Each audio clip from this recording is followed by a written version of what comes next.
तो नमस्कार दोस्तों, आपके हमारे इस पुरुषार्थ योग चैनल में आप सबका स्वागत है। तो हम रोज़ कोशिश करते हैं कि आपके लिए नई नई अच्छी चीज़ें जो आपके लिए प्रेरणादायक चीज़ें वो आपके लिए लेकर के आइए। चलो, पिछली कहानी तो आपको बड़ी ही पसंद आई होगी, लेकिन इस कहानी में भी कोई इस प्रकार की कमी नहीं है। अगर ये कहानी आपने सुन ली ना, तो आपको विश्वास पूरा का पूरा हो जाएगी कि हाँ, कोई ऐसी सत्ता है जो हमें दिखाई ना देती हो, ऐसी कोई चीज़ है जो हमें दिखाई नहीं देती लेकिन है।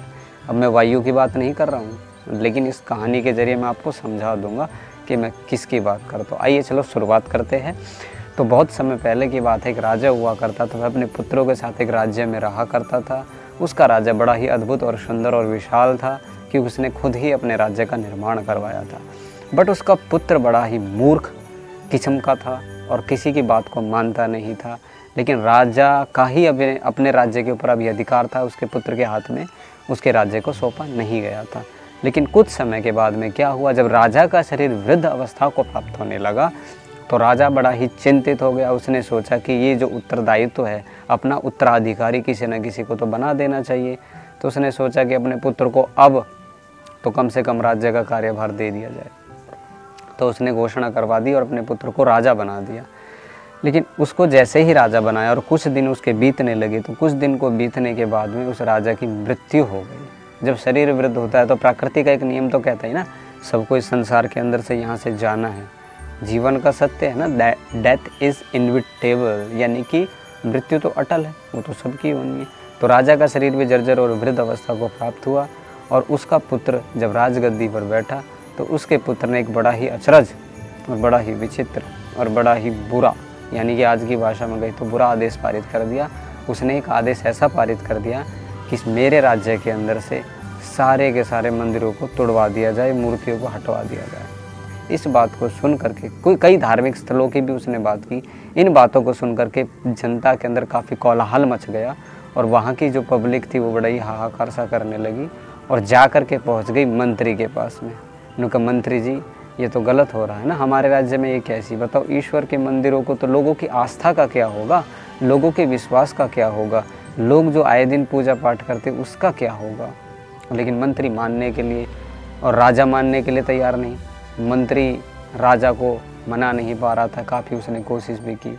ठीक है, तो मंत्री एक बार फिर गया और जा कर के राजा से रिक्वेस्ट की और कहा कि राजन, ये तो जनता हमारे पास आ रही है और ऐसी ऐसी बातें कह रही है। लेकिन मंत्री की एक बात आपको मैं बता दूं कि मंत्री भी आस्तिक था, मंत्री भी बहुत अच्छा था, उसका भी ईश्वर में बहुत विश्वास था। और इस प्रकार उसने भी जाकर के उस राजा से ये बात कही। धीरे धीरे समय बीतता गया। एक समय ऐसा आया, राजा ने घोषणा करवा दी, अगर किसी ने मुझे 10 से लेकर के 15 दिन के अंदर समय दे दिया, 10 से लेकर के 15 दिन के अंदर अगर ईश्वर के होने का प्रमाण नहीं दिया तो मैं मंदिरों से सारी की सारी मूर्तियाँ तोड़वा दूँगा। अगर कोई राज्य के अंदर से मुझे मेरे प्रश्नों के उत्तर दे दे तो मैं तब इन बातों के ऊपर विचार कर सकता हूँ। तब भी उसने पूरा श्योर नहीं कहा। अगर ईश्वर है, उसने पहला प्रश्न टाइप में किया, अगर ईश्वर है तो उसके होने का क्या प्रमाण है, अगर वह है तो कहाँ है और किस ओर देख रहा है, ये दूसरा प्रश्न उसने कर डाला। ठीक है, अगर वो है तो वह क्या कर रहा है इस समय, इस क्षण वह क्या कर रहा है। इन 3 प्रश्नों का उत्तर पाना बड़ा ही मुश्किल काम था उस समय। तो मंत्री बड़ा ही चिंतित हो गया। मंत्री पहुंचा अपने जनता के पास में, जनता में जाकर के ये लोगों से प्रार्थना की, भाई उनके प्रश्नों का उत्तर दो, तो क्या पता राजा मान जाए। लेकिन राजा की पावर बहुत हो जाती है जब वो राजा बन जाता है। ठीक है, तो ऐसा हुआ और काफ़ी समय ऐसे करके भी बीता। तो एक दिन समय नज़दीक पहुंचा, कुछ दिन ही बचे, लेकिन कोई भी राजा को संतुष्ट नहीं कर पा रहा था। कोई कुछ प्रमाण देता है, कोई कुछ प्रमाण देता है। बड़े ही रोचक और बड़े ही ज़बरदस्त उन्होंने प्रमाण दिए ईश्वर के होने से, लेकिन राजा को कुछ भी प्रभाव नहीं पड़ा। राजा संतुष्ट नहीं हो पा रहा था। राजा जब भी अपने फेस को ऐसे घुमा लिया करता था, इग्नोर किया करता था। लेकिन जैसे ही 1-2 दिन बचे तो मंत्री बड़ा ही ऐसे चिंतित अवस्था में ऐसे गर्दन को नीचे झुका करके अपने घर टहल रहा था। उसकी पुत्री उसको रोज़ चिंतित देखती थी। उसकी एक पुत्री थी मंत्री की, वो उसको रोज़ चिंतित देखती थी कि पिताजी इतने चिंतित क्यों हैं। मैं इसको रोज़ देखती हूँ, रोज़ देखती हूँ, पता नहीं इसकी समस्या का कोई ना कोई तो कारण होगा। तो वो पुत्री उसकी राजा के मंत्री के पास पहुंची और बोली, पिताजी आपकी चिंता का कोई मुझे कारण दिखाई दे रहा है। मुझे लगता है कि आप चिंतित हो, कोई ना कोई बात आपको खाई जा रही है जो आप रात भर ऐसे जाग करके घूमते हो। क्योंकि बस बेटी कुछ नहीं, बस एक बात ऐसी हो गई कि राजा 1-2 दिन के अंदर इस राज्य के अंदर से सारी की सारी मूर्तियों को खड़वा देगा, तोड़वा देगा। बस यही मेरी चिंता का विषय है और मैं काफ़ी इसके बारे में सोच विचार विमर्श भी कर चुका हूँ, लेकिन राजा को संतुष्टि नहीं मिल रही और मानने के लिए तैयार नहीं है। उसकी बेटी ने कहा कि बस इतनी सी बात। नहीं बेटा, ये इतनी सी बात नहीं है, ये बहुत बड़ी बात है, बस इतनी सी बात है। तो आप मुझे बड़े बड़े गर्व से कहा, तो आप मुझे उस राजा के पास लेकर के चलो, मैं उसके प्रश्नों के उत्तर देती हूँ। देखा राजा की कैसे हिम्मत हो जाए कि वो मूर्तियों को हटवा दे। अरे बड़ा ही ज़बरदस्त ट्विस्ट, छोटी सी बच्ची उत्तर देगी। इतने राज्य के बड़े बड़े पंडित वहाँ पर हार गए और इतने बड़े बड़े लोग वहाँ पर हार गए, ये बच्ची कैसे उत्तर देगी। तो सुबह हुई, सब अपनी दिनचर्या से निवृत्त होकर के वहाँ पहुँच करके सभा लगी हुई थी। काफ़ी लोग अपने तर्क दे रहे थे, काफ़ी विद्वान लोग, लेकिन राजा मानने के लिए तैयार नहीं है। तो धीरे धीरे करके उसकी पुत्री का नंबर आ चुका और वो जा कर के राजा के सामने खड़ी हो गई। क्योंकि राजन, मुझे आपके 3 प्रश्नों के उत्तर देने के लिए सबसे पहले एक लोटा चाहिए, एक कटोरा चाहिए जिसके अंदर दूध भरा हो। तो राजा बोले, दूध का और ईश्वर का क्या वास्ता। आप मेरे प्रश्न, अगर आपको अपने प्रश्नों के उत्तर पाने हैं तो आपको हमारी बात को मानना पड़ेगा, ठीक है।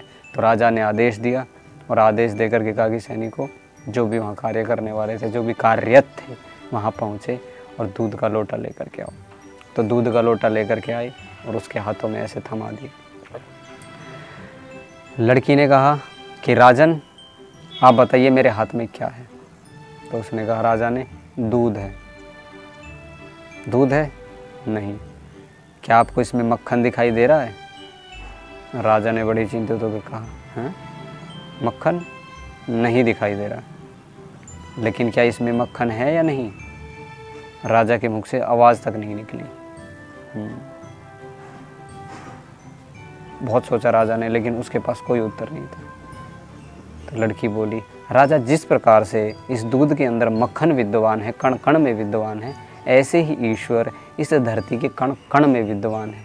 लेकिन उसको जानने के लिए इस दूध को सबसे पहले मथना पड़ता है। उसी प्रकार से ईश्वर को महसूस करने के लिए हमको यम, नियम, आसन, योग, प्राणायाम आदि ध्यान की साधना करनी पड़ती है। ईश्वर का चिंतन करना पड़ता है, जप करना पड़ता है, तप करना पड़ता है, ध्यान करना पड़ता है और अपने चित्त को शुद्ध करना पड़ता है।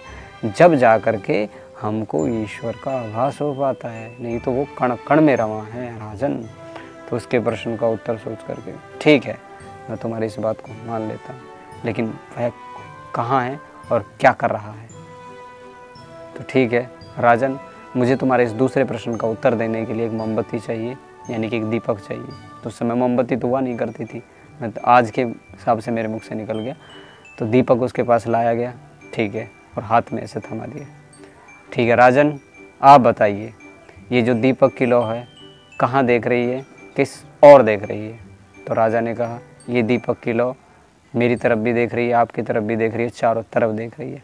वह ये रहा राजन आपके दूसरे प्रश्न का उत्तर। वह ईश्वर भी हमको चारों तरफ देख रहा है, चारों ओर देख रहा है, ऊपर से लेकर के नीचे तक भी देख रहा है।